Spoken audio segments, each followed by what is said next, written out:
Party അങ്ങനെ ഒരു സ്ഥാനം ആര്യയെ ഏൽപ്പിച്ചപ്പോൾ അത് വേണ്ട രീതിയിൽ നിർവഹിക്കാൻ ആര്യയ്ക്ക് കഴിഞ്ഞു. മേയറായി തിരഞ്ഞെടുക്കപ്പെട്ട ആര്യ രാജേന്ദ്രൻ എസ് എന്ന ഞാൻ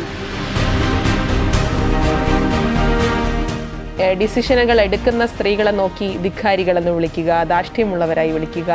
അപ്പോൾ അങ്ങനെ പല പേരുകൾ എന്നെ സംബന്ധിച്ച് ഞാൻ സമ്പാദിച്ചിട്ടുണ്ട് ഈ രാഷ്ട്രീയ എതിരാളികളുടെ ഭാഗത്ത് നിന്ന്. ഞാൻ വ്യക്തമായി പറയാം, ഈ പ്രായത്തിൽ മേയറായിട്ടുണ്ട് എങ്കിൽ അതനുസരിച്ച് പ്രവർത്തിക്കാനും അറിയാം.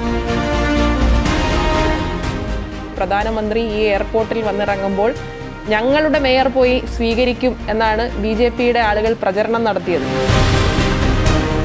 BJPക്ക് കിട്ടിയ ഏറ്റവും വലിയ അടിയാണ് ഒരു പ്രായം കുറഞ്ഞ ഒരു യുവജന ജനപ്രതിനിധി എന്നുള്ള നിലയിൽ എന്നെ തിരഞ്ഞെടുക്കുകയും ചെയ്തത്. വികസനം ചർച്ചയാവുമ്പോൾ ആര്യ സ്ഥാനാർത്ഥിയായാൽ ശരിയാവില്ല, അതുകൊണ്ട് മാറ്റി നിർത്തി.